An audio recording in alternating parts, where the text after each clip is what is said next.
Vamos, pela graça de Deus, continuar com este estudo do duplo propósito de Deus na encarnação. Nós vimos já no ano passado um pouquinho sobre a importância de nós percebermos que Deus tem propósitos diferentes para a sua igreja daqueles que tinha para o seu povo terreno. E que fazemos bem em distinguir uns dos outros. Caso contrário, o nosso estudo da Palavra de Deus vai tornar-se confuso e tiraremos muitas vezes conclusões erradas, conclusões que até podem desonrar o nome de Deus. Eu vou dar-vos um exemplo de algo que eu li estes dias sobre de um irmão que eu até estimo e que, graças a Deus, por algumas coisas que ele vai pondo nas redes sociais, mas que mostrava uma imagem na China a demolir uma igreja. O governo chinês ou alguém na China a demolir uma igreja. E a dizer que fizeram aquilo e agora Deus enviou o coronavírus, não é? E aquilo é castigo de Deus por causa da perseguição que é movida aos cristãos. Nós, pela graça de Deus, sabemos melhor do que isso. As coisas acontecem neste mundo. Às vezes pode parecer que Deus não está no controle. Pode parecer que é Deus que está a castigar uma determinada nação por uma determinada coisa. As coisas não funcionam dessa forma. Vivemos num mundo, de facto, amaldiçoado pelo pecado e há consequências naturais, furacões, doenças, uma série de coisas que acontecem num mundo caído, num mundo que, como o apóstolo Paulo diz, toda a criatura geme esperando a redenção. Por isso nós precisamos de ser inteligentes no nosso estudo da Palavra de Deus. E se bem que Deus, noutro tempo, agia dessa forma, castigando a sua nação, a nação de Israel, quando se desviava dos caminhos que Deus tinha proposto, e Deus já tinha proposto, propõe o caminho e o caminho e depois ainda ajudava, não era? A escolha múltipla, depois ainda dizia, escolhe. Isto é quase, acho que eu, enquanto professor, nunca cheguei a esse ponto, mas Deus chegou a esse ponto de dizer, escolhe a vida para que vivas. Então, Deus dava a opção, dava dois caminhos. E quando eles escolhiam o caminho da morte, tinham castigo. Vinha castigo. E nós lemos isso em Números e em Deuteronômio, nós vemos claramente Deus a prometer que iria castigar severamente o seu povo quando eles deixassem os caminhos que Deus tinha proposto.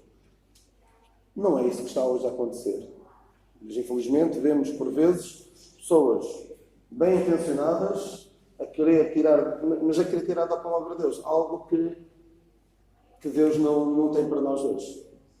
Não podemos dizer que Deus castiga um determinado país, o qual não tem nenhum conceito particular, da mesma forma que agia para com o seu povo terreno, a nação de Israel. Nós falamos um pouco sobre isso e temos vindo a falar neste ano sobre o duplo propósito de Deus na encarnação.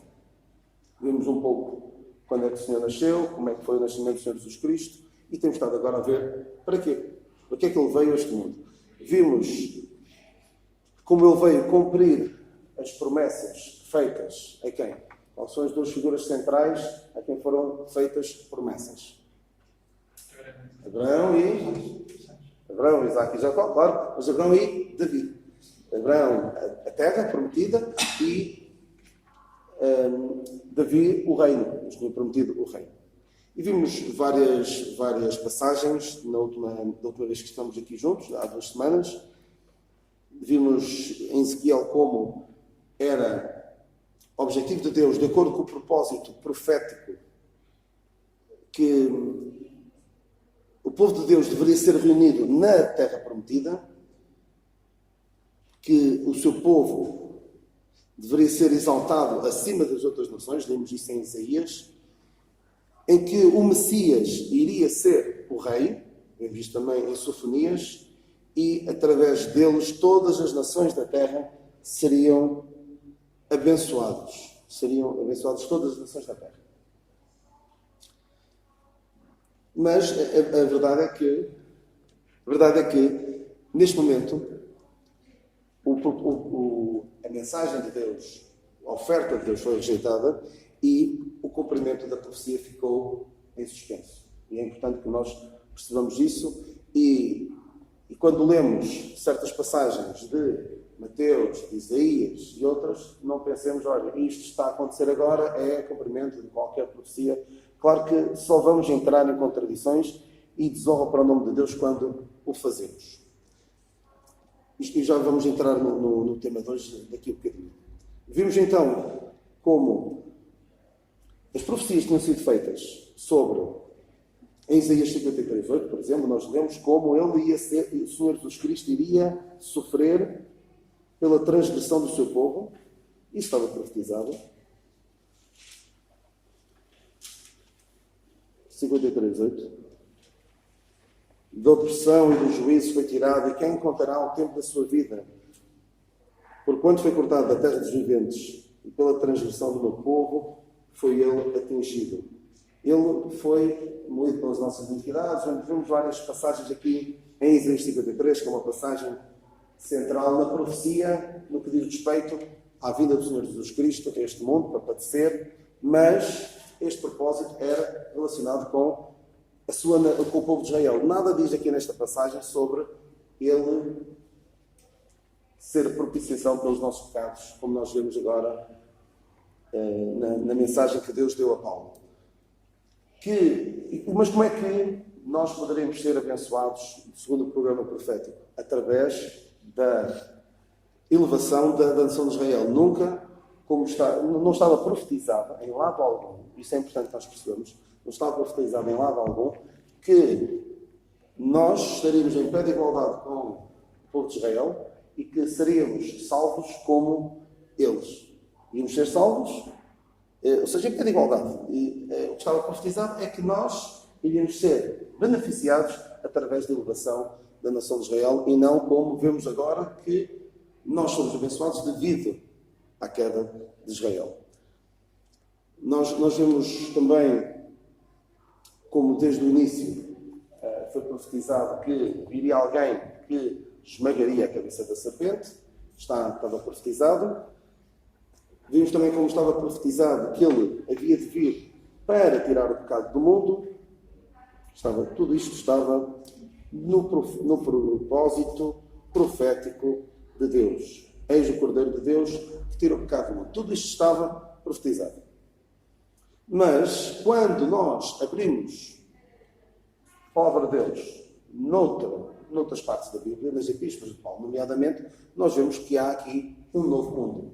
Vemos que há aqui aspectos completamente distintos daquilo que nós vemos aqui. Tudo o que nós vemos nestas passagens, Mateus, Isaías, Sofonias, Zacarias, está tudo relacionado com a nação de Israel e com as bênçãos que Deus tinha prometido à nação de Israel e como, através da elevação, através da instrumentalidade da nação de Israel, todas as outras nações iriam ser abençoadas. Nós vemos agora, ao abrir a palavra de Deus nas epístolas de Paulo, nomeadamente, que vemos um propósito relacionado com a encarnação que estava oculto desde os tempos eternos. Não tinha sido revelado. E até atrever-me a dizer que não havia nada, em lado algum, na palavra de Deus, antes de Deus começar a agir nesta nova dispensação, não havia nada, nenhum indício, nenhum vestígio de que isto poderia vir a acontecer. Por vezes há algumas passagens que alguns pegam, olha, isto apontava já para a igreja. Eu não creio, porque quando Paulo fala, é uma daquelas palavras que nós, numa primeira leitura, não entendemos muito bem. Efésios 3:8. Efésios 3:8. Efésios 3:8, nós vamos de uma palavra. A tradução talvez não seja a mais feliz, mas eu vou tentar explicar-vos qual é a ideia no original. Apesar de eu não sou perito, nem sequer curioso sobre o grego para vos explicar o que quer que seja, mas há ferramentas à nossa disposição que permitem tirar algumas conclusões preciosas sobre algumas palavras que encontramos na Palavra de Deus. Então, Efésios 3:8. A mim, o mínimo de todos os santos, me foi dada esta graça de anunciar entre os gentios, por meio do Evangelho, as riquezas incompreensíveis de Cristo. Esta palavra aparece também, quem é que sabe onde é que aparece também? A palavra no original. Carlos sabe, não sabe? Mas alguns sabem. A palavra incompreensíveis. Em Romanos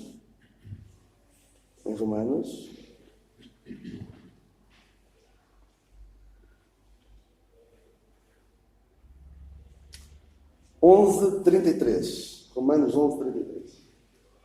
São as únicas passagens onde aparece esta palavra do original, destas riquezas incompreensíveis de Cristo. E em Romanos 11:33 nós lemos sobre a profundidade das riquezas, tanto da sabedoria como da ciência de Deus, quão insondáveis são os seus caminhos e quão inescrutáveis os seus caminhos. Inescrutáveis é a mesma palavra que lemos ali de incompreensíveis. E quando nós lemos inescrutáveis é uma palavra ainda mais complicada de explicar do que incompreensíveis. Mas incompreensíveis aqui, quando Paulo fala em Efésios 3:8, a mim, o mínimo de todos os santos, me foi dada a graça de anunciar dos gentios por meio do Evangelho as riquezas incompreensíveis de Cristo. Não é que não se possam compreender, e alguns até podem pegar nesta passagem e dizer, pois há coisas que nós não conseguimos compreender e se calhar é melhor nem perdemos muito tempo com elas. Não é a ideia aqui. A ideia de riquezas incompreensíveis de Cristo, a ideia no original, tanto as riquezas incompreensíveis como o aspecto de os caminhos do Senhor serem inescrutáveis. A palavra grega é, eu vou tentar dizer o melhor possível, anexekniastas. Eu não percebo nada de grego, mas se vocês forem a qualquer aplicação da Bíblia e forem ver como é que a palavra é desconstruída, a ideia é algo que não pode ser tracejado. Não podemos encontrar o rastro. Okay? Não é assim, Carlos? Mas estou a tentar dizer da melhor forma. Não dá para encontrar, ou seja, não deixam pegadas. Alguém que vai na neve, caminha na neve e não deixa rastro. Um pouco como isso. Está a nevar e não deixa rastro. Esta é a ideia.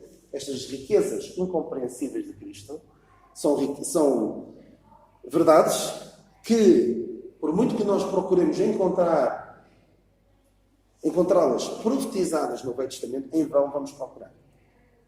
Podemos encontrar, eventualmente, algumas verdades parecidas ou semelhantes. Por exemplo, lemos em Mateus que o Senhor Jesus Cristo iria salvar o seu povo dos seus pecados. Era? E nós podemos ver isso também agora, que nós somos salvos dos nossos pecados através da obra redentora do Senhor Jesus Cristo. Mas não estamos a falar exatamente a mesma coisa. Agora, todos são salvos da mesma forma, mas o que estava previsto, o que estava profetizado e que irá ter o seu cumprimento no futuro é diferente daquilo que está a acontecer hoje. Então, não acho, pelo menos eu procuro não o fazer, pegar em passagens do Velho Testamento, do chamado Velho Testamento, e dizer, olha, isto é para mim, e eu quero isto para mim. Eu digo sinceramente, não é boa ideia, porque não foi escrito para nós. Por um lado, e por outro lado, nós temos, para qualquer promessa que nós tenhamos no Velho Testamento para a nação de Israel, e que nós queiramos ir lá, pegar nela e apropriá-la para nós temos melhor, na graça. Não sei se alguém poderá encontrar alguma que nós tenhamos no programa profético de Deus para a nação de Israel e que nós na graça não tínhamos, na dispensação da graça não tínhamos melhor. Assim, aparentemente pode ser melhor. Aparentemente, à primeira vista, pode até ser melhor. A promessa de cura, o estabelecimento físico, pode até parecer melhor. Mas como tenho dito várias vezes, mais do que curar, Deus hoje promete o quê? O que é que Deus promete? Na presente dispensação da graça. Mais do que curar. Sim, salvar a alma, mas no meio da doença. Promete que a sua graça nos basta. Podemos gostar daquela passagem que diz: tudo aquilo que pedirmos em meu nome será feito? Querendo, será feito? Nós temos melhor. O que é que nós temos hoje? Como? Muito mais. Temos muito mais abundantemente, além daquilo que pedimos ou pensamos. Então, eu gosto de citar esta passagem. Não faço doutrina só a partir desta passagem, mas esta passagem, no fundo, vem confirmar aquilo que nós já temos vindo a perceber, que há verdades dadas à nação de Israel, há verdades dadas à Igreja, e não há, creio eu, pelo que eu vejo das Escrituras, não há qualquer vestígio sequer de que a Igreja viesse. A Igreja, o corpo de Cristo, viesse. Era um mistério. Algo que não estava profetizado em lado algum. Claro que há uma passagem que alguns poderão estar a pensar. Que é, já mas se calhar vais querer provar a história de eu acho que não vejo. Alguém provavelmente lembra-se daquela passagem de João 10, em que o Senhor diz: tenho ovelhas de outro aprisco, mas convém juntar e serão um só rebanho e um só pastor. Eu não creio que esteja a falar da Igreja. Não está a falar da Igreja. E mesmo que eu não soubesse de quem é que ele está a falar, tenho uma ideia, penso que sei de quem é que ele estaria a falar, não parece que seja da Igreja. Não devemos partir logo do princípio: olha, está a falar disto, isto até pode ser a Igreja. Olha, é a Igreja. Lá porque encaixa, aquela peça do puzzle parece encaixar ali naquele sítio, mas depois tudo o resto não vai encaixando. Por isso devemos ter algum cuidado. E o que é que ele estava a falar dos judeus dispersos? Se alguém tiver uma opinião diferente, pode até ajudar.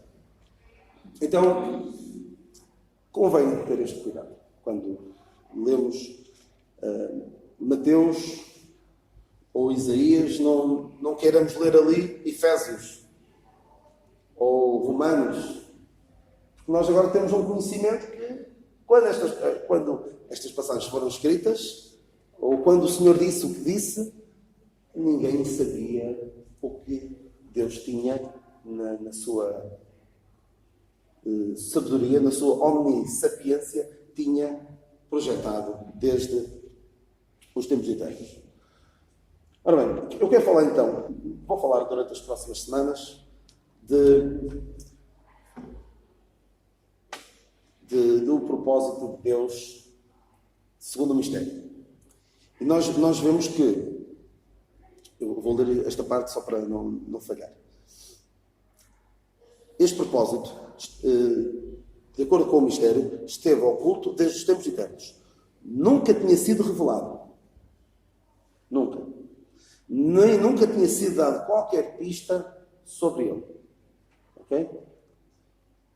Paulo nunca diz: isto é o que disse o profeta Joel, não é? Pedro disse, não disse? No dia de Pentecostes. Isto é o que disse o profeta Joel. Paulo nunca disse: isto é o que Deus tinha profetizado. Nunca disse. Mesmo Tiago, alguns vêm ali, quando Tiago diz: com isto concordam o quê? As palavras dos profetas. Mesmo quando ele diz isso, ele não está a dizer: isto é o que Deus já tinha profetizado. Tiago estava um bocadinho, essa expressão, um bocadinho à nora, porque o Senhor não revelava nada a eles há muito tempo e foram apanhados um bocadinho numa certa escuridão em termos de revelação de Deus. E Paulo veio com aquela nova revelação e ele disse: com isto concordam as palavras dos profetas. Isto não é bem aquilo que nós estávamos à espera, mas não contradiz aquilo que a palavra de Deus dizia. Mas então não havia qualquer pista. Que o Filho de Deus se tornaria um com a raça, ou seja, viria a nascer como nasce qualquer homem, não era um segredo. Os profetas tinham predito isto, como já vimos várias vezes. O que é que estava então em segredo? O que estava em segredo era que o propósito profético, que não era segredo, era que o Filho de Deus reinaria por fim sobre Israel e traria paz e bênção a todo o mundo. E o mundo seria abençoado através da exaltação da nação de Israel. O propósito secreto seja, de acordo com o mistério, estava relacionado com a rejeição de Cristo por parte do mundo e foi só tornado conhecido quando Israel se revoltou contra o seu Messias. E agora, devido a essa rejeição, devido ao novo programa que Deus introduziu, o mundo é abençoado através da queda de Israel. Então nós vamos ver agora como é que isto foi feito. Eu já falei disto há uns tempos e até disse logo a começar, falei aqui numa terça-feira, falei sobre batismo. Até disse no fim, consegui falar sobre batismo na igreja de Fontainhas sem que ninguém se levantasse e fosse embora, sem criar aqui nenhuma guerra civil, digamos. Estou a aligerar a expressão, mas consegui falar deste tema. Porque, infelizmente, a palavra batismo tem uma conotação negativa devido a problemas que houve no passado e há outras expressões que nós, por vezes, também podemos ter alguma dificuldade em usar devido a más experiências do passado. E eu creio que o Jonas até falou disso há uns tempos, quando falou do Espírito Santo. Como há pessoas que falam do Espírito Santo de uma forma que não convém, põe o Espírito Santo a fazer coisas que ele não faz hoje em dia, nós às vezes até temos um certo receio de falar da ação do Espírito nas nossas vidas, porque parece que vai logo desembarcar nas manifestações espirituais que alguns dizem que têm. Também nós às vezes podemos ter algum receio em usar o nome de Jeová porque está tão manchado, entre aspas, de pessoas que o utilizam indevidamente. Mas não devemos ter medo da palavra batismo. Temos de perceber o que é que ela fala. E a palavra de Deus fala-nos de vários batismos. E fala-nos diz-nos que hoje há quantos batismos? Hoje há um só batismo, não é? Só batismo. Mas apesar da Bíblia falar de um só batismo, vocês vão perceber daqui a bocado que eu não estou a contradizer o que a Bíblia diz. Eu vou falar-vos de 6 batismos. De 6 batismos neste duplo propósito de Deus na encarnação, na vinda do Senhor Jesus Cristo a este mundo. Porque o que é que significa batismo? Qual é o significado mais correto do ponto de vista bíblico de batismo? Alguém pode ajudar? Alguém que se lembre? Pode ser lavagem? É um significado? Como? Purificação. O que acontecia quando alguém é batizado? É imerso. Não é? E se um corpo sólido entra na água, fica com o quê? Fica com o quê? À sua volta. Fica molhado, fica com água, não é? Mas se uma esponja entra em água, fica com água, fica identificado com água. Queres dizer alguma coisa sobre isso? No fundo é identificação. Não é tanto lavar, porque assim, várias vezes a palavra de Deus fala em batismo e não está a falar de água, não está a falar de lavagem, fala-nos, há vários batismos e poucos deles falam em água. O problema é que, por vezes, devido ao uso da palavra, nós associamos, muitas vezes, uma determinada palavra a uma outra que não é necessariamente a única. A única situação em que esta palavra se aplica. Batismo na água é um dos batismos, há muitos outros. Por exemplo, o povo de Israel foi batizado em Moisés, não foi? Exatamente. Alguns dizem, como? Exatamente, na nuvem e no mar. E alguns dizem, mas ali no mar também houve água. Não houve. Não houve água. Porque eles passaram em chão, passaram seco. Não foram sequer pulverizado. Não houve assim algumas gotinhas de água que tenham caído. Foi mesmo a seco. O milagre de Deus. O Senhor Jesus Cristo fala-nos de um batismo. Importa-me ser batizado com um certo batismo. E que batismo era esse? Batismo na mar. Eu quero falar um pouco sobre estes batismos, que são esta faceta importantíssima do propósito de Deus na vinda do Senhor Jesus Cristo a este mundo, na encarnação do Senhor Jesus Cristo ao vir a este mundo. E para isso eu vou pedir-vos que passem estas folhinhas. Eu envio isto outra vez. Quando falei disto, sabe que eu não consigo fazer. São gravações, mas eu vejo. Já passa. Pode ser começar.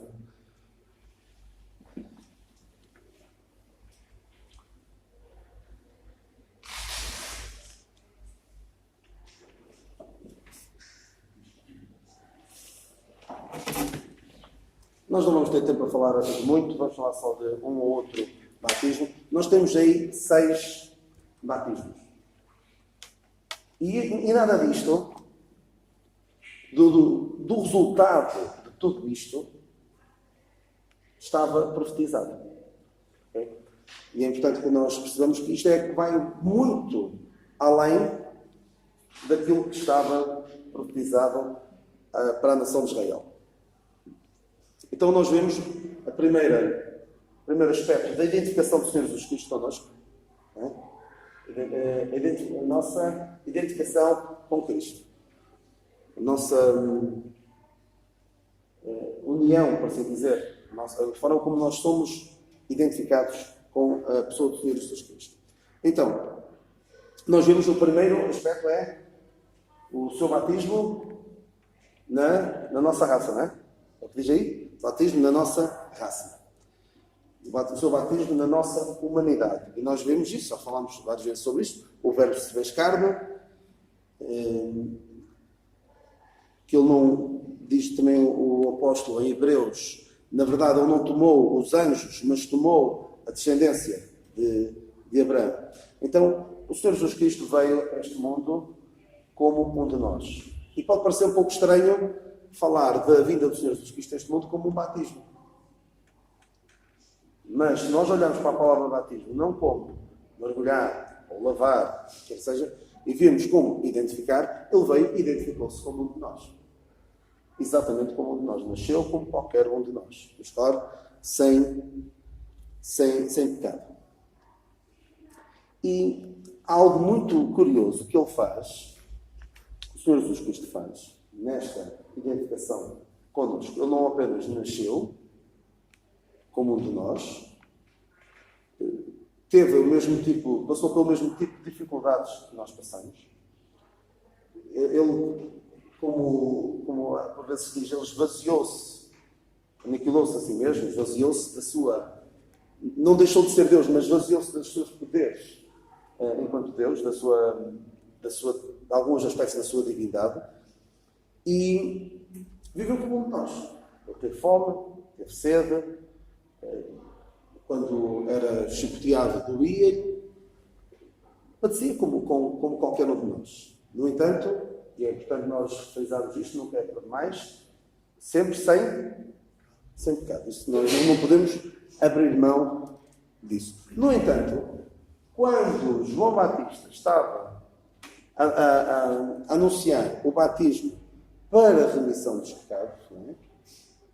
Quem é que aparece lá? Podemos ler isso em Mateus 3,13. Mateus 3,13.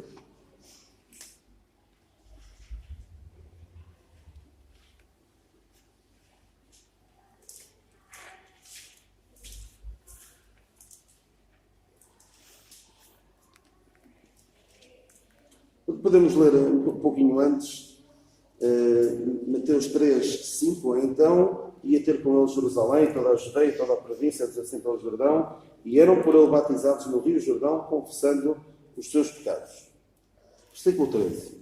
Então veio Jesus da Galileia ter com João, junto do Jordão, para ser batizado por ele. Mas João opunha-se, dizendo: eu careço de ser batizado por ti, e vens tu a mim? Jesus, porém, respondendo, disse: deixa por agora, porque assim nos convém cumprir toda a justiça. Então ele o permitiu, e sendo Jesus batizado, saiu logo da água, e eis que se lhe abriram os céus, e viu o Espírito de Deus descendo como pomba e vindo sobre ele. E eis que uma voz dos céus dizia: este é o meu Filho amado, em quem me comprazo. Então, o Senhor Jesus Cristo foi batizado. Qual a razão? A razão que alguns dizem é para dar um exemplo. Não foi para dar exemplo, foi para que se cumprisse toda a justiça. Para se identificar connosco na nossa culpa. Ele não precisava de ser batizado, não é? Não tinha nenhuma necessidade de ser batizado. O batismo era para quem pecava. Este batismo de João, ele diz que importa cumprir toda a justiça. Como Isaías tinha profetizado, ele foi contado com os transgressores. Ele foi, mais tarde, nós podemos ver que ele foi feito um com os transgressores. Nós vamos ver no segundo passo, nós vamos aí, no terceiro passo, posso ver? Exatamente. Obrigado. Nós vemos isso depois, mais à frente, quando ele foi feito um com os transgressores na sua morte. Mais tarde, ele não ficou por aí ao identificar-se, depois de se identificar connosco, na nossa natureza, feito um com os homens, né? E tem sido dito, e muito bem, que o Filho de Deus tornou-se Filho do Homem, para que os filhos dos homens pudessem ser feitos filhos de Deus. Houve este passo importante de ele se identificar connosco na nossa culpa. E ele leva isto mais à frente, mais adiante, porque quando ele foi acusado, quando o Senhor Jesus Cristo foi acusado injustamente, nós vemos isso também em Mateus 26. Mateus 26.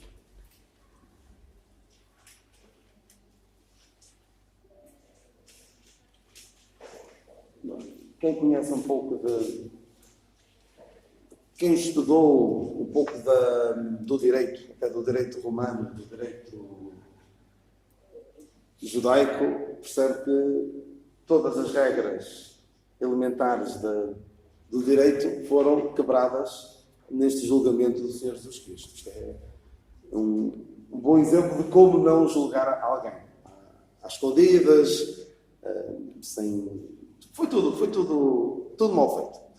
No entanto, o que é que o Senhor Jesus Cristo podia ter dito? Não, eu sou inocente, não há direito de me estarem a fazer o que estão a fazer. O que é que ele fez? Em Mateus 26, 62, e levantando-se o sumo sacerdote, disse: não respondes coisa alguma ao que estes depõem contra ti?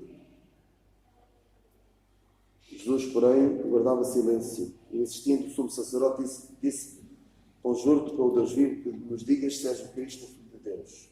Jesus disse: tu disseste, e por aí fora.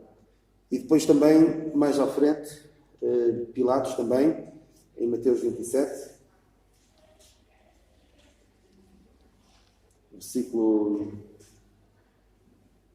12, Mateus 27, 12, e sendo acusado pelos príncipes dos sacerdotes e pelos anciãos, nada respondeu. Disse-lhe então Pilatos: não ouves quanto testificam contra ti? E nem uma palavra lhe respondeu, de sorte que o presidente estava muito maravilhado. Então, mas porquê é que ele não disse nada? Porquê é que ele não se defendeu? Porque ele ali, naquele momento, estava a identificar-se com a nossa culpa. Nós é que merecíamos estar a ser acusados e nós é que merecíamos ser condenados. Mas tudo isto foi essencial para a obra da nossa redenção. Ele primeiro nascer, batizar-se para se identificar com a nossa culpa e, por fim, ser morto. Não é? Mas aqui ele podia perfeitamente defender-se, mas identificou-se connosco na nossa culpa. Então, vemos estes dois passos identificados. O seu batismo na nossa raça foi participante da natureza humana, exceptando o pecado. O seu batismo na nossa culpa foi contado com os transgressores. E vamos ver a seguir o seu batismo na nossa morte. Mas nós podemos falar sobre isso, mas vai passar um bocadinho da hora. Gostava de ouvir pensamentos vossos, tenham algo para dizer. Senão, depois podemos fazer aqui um pequeno resumo do que falámos hoje e terminar. Estejam à vontade. Às vezes fica sempre a pensar, ninguém diz nada, ou foi tudo muito claro, ou foi tudo tão pouco claro que se calhar falar só vai. Mas é importante, irmãos e amigos, que compreendamos o grande privilégio, a grande bênção que é nós sabemos que nosso Senhor Jesus Cristo deixou toda a sua glória e veio a este mundo, identificou-se com cada um de nós, não só na nossa natureza, mas na nossa culpa, e vamos ver como ele vai ser, como ele foi identificado na nossa morte. E perante tudo isto há uma contrapartida, não é? Tudo é nosso benefício, não é? O que é que diz aí? A nossa morte foi feita a sua, não é? E depois vemos como aqueles que aceitam esta dádiva vêm o nosso batismo na sua morte, ou seja, quando nós vemos, como diz aquele belo cântico, foi na cruz, onde um dia eu vi o meu pecado castigado em Jesus. A sua morte é feita nossa. Ou seja, nós já não precisamos de morrer pelos nossos pecados. E nós somos batizados na sua justiça. Tal como ele foi batizado, identificado com a nossa culpa, nós somos batizados na sua justiça. E tal como ele foi contado com os transgressores, nós somos contados com os santos. E depois, tal como ele se batizou na nossa raça, nós somos batizados nele e feitos participantes da natureza divina. Esta é a conclusão que eu vou tirar depois no fim de tudo isto, se Deus quiser para a semana ou para a outra. Sim, já deixo de dizer, vou só dizer este pensamento. Todos nós passamos alturas em que nos sentimos em baixo, em que parece que a nossa vida não tem grande propósito, que não somos valorizados, não somos importantes, que ninguém gosta de nós. Perante tudo isto, é caso para dizer, think again, ou seja, pensa outra vez. Não és alguém que não vale nada, vales tanto que Deus enviou o Senhor Jesus Cristo a este mundo para te salvar. Não és tu por ti mesmo que vales muito, não é?